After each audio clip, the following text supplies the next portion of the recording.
Hi friends, ನಮಸ್ತೆ. ಇಂದಿನ topic ಔರ ಅಥವಾ ಅಭಾಮಂಡಲ. ಇದರ ಬಗ್ಗೆ ನನಗೆ ಗೊತ್ತಿರೋ ವಿಷಯಗಳನ್ನು ಹೇಳಲು ಬಯಸುತ್ತೇನೆ. ಔರ ಎಂದರೆ ಏನು? ಔರ ಎಂದರೆ ನಮ್ಮ ದೇಹದ ಸುತ್ತಲೂ ಇರುವ ಒಂದು ಸೂಕ್ಷ್ಮ ಶಕ್ತಿಯ ಹೊಳಪು. ಇದು ಕಣ್ಣಿಗೆ ನೇರವಾಗಿ ಕಾಣುವುದಿಲ್ಲ, ಆದರೆ ಇದನ್ನು ಅನುಭವಿಸಬಹುದು. ಈ ಔರವನ್ನು ಕಂಡುಹಿಡಿಯಲು ಈಗ ಔರಾ ಸ್ಕ್ಯಾನರ್ ಅಥವಾ ಎಲ್ರಾಡ್ ರೀತಿಯ ಸಾಧನಗಳು ಮಾರುಕಟ್ಟೆಗೆ ಬಂದಿವೆ. ಇದರಿಂದ ಒಬ್ಬ ಮನುಷ್ಯನ ಫೋಟೋವನ್ನು ಕೊಟ್ಟಾಗ ಅವರ ಔರಾ ಸ್ಕ್ಯಾನಿಂಗನ್ನು ಮಾಡಿಸಬಹುದು.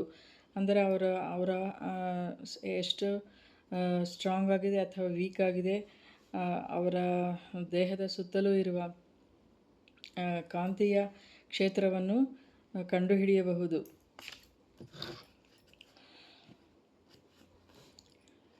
ಪ್ರತಿ ವ್ಯಕ್ತಿಯ ದೇಹದಲ್ಲಿ ಜೀವಶಕ್ತಿಯು ಪ್ರಾಣಶಕ್ತಿ ಸ್ಪಂದನೆ ದೇಹದ ಹೊರಗಡೆ ವಿಸ್ತರಿಸಿ ಔರಾ ಕ್ಷೇತ್ರವು ತುಂಬ ವಿಸ್ತಾರವಾಗಿರುತ್ತದೆ. ಔರಾ ಕ್ಷೇತ್ರ ಮೂಡುತ್ತದೆ.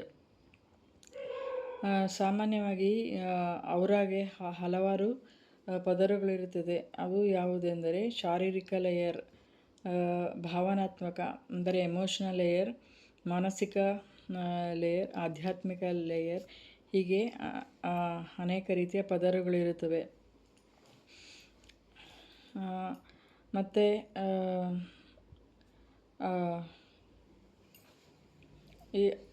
ಒಬ್ಬ ಮನುಷ್ಯನನ್ನು ನೋಡಿದರೆ ಸಾಧಾರಣವಾಗಿ ಅವನು ಪಾಸಿಟಿವ್ ಆಗಿದ್ದರೆ ಅವನ ಔರವು ತುಂಬ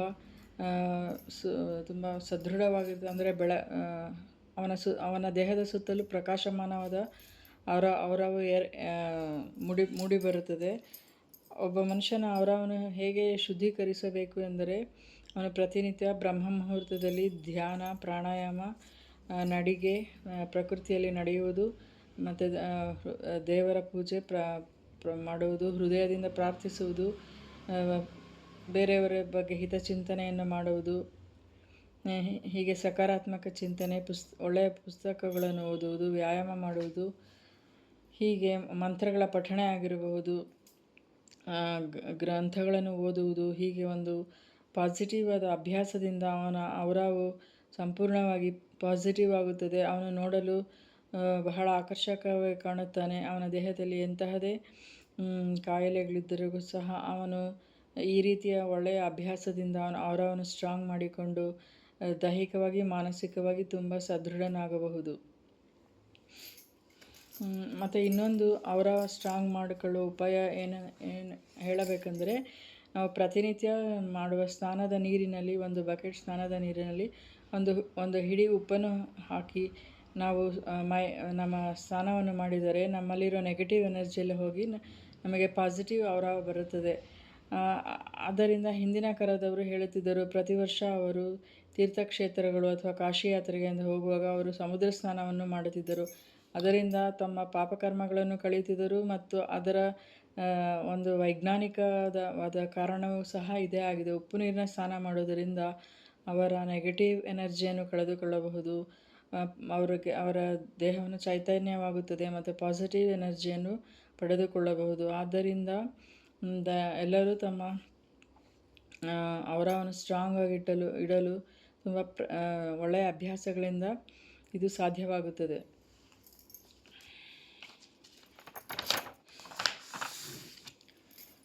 ಮತ್ತು ಇನ್ನೊಂದು ಉದಾಹರಣೆ ಹೇಳಬೇಕೆಂದರೆ, ಸ್ವಾಮಿ ವಿವೇಕಾನಂದರವರು ಬಹು ಜ್ಞಾನಿಗಳು.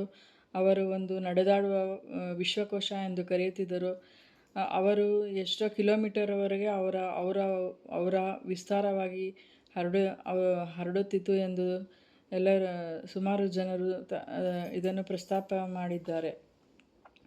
ಅಂದರೆ ಅವರ ಆತ್ಮದಲ್ಲಿ, ದೈಹಿಕವಾಗಿ, ಅಂತರಂಗದಲ್ಲಿ ಅವರು ಅಷ್ಟೊಂದು ಪಾಸಿಟಿವ್ ಆದ ವಿಚಾರಗಳನ್ನು ಹೊಂದಿಕೊಂಡು ಅವರು ತುಂಬ ಸದೃಢರಾಗಿದ್ದರು. ಅವರನ್ನು ನೋಡಿದ ತಕ್ಷಣ ಒಂದು ರೀತಿಯ ಪೂಜ್ಯ ಭಾವನೆ, ತುಂಬ ಆಕರ್ಷಕವಾದ ಮೈಕಟ್ಟು, ಒಂದು ರೀತಿಯ ಪ್ರಕಾಶಮಾನವಾದ ಹೊಳಪು ಅವರ ಮುಖಾಂತರ ಹೊಳೆಯುತ್ತಿತ್ತು. ಅವರ ಅಭಾಮಂಡಲ ಅಷ್ಟೊಂದು ಸದೃಢವಾಗಿತ್ತು ಎಂದು ಇದರ ಅರ್ಥ.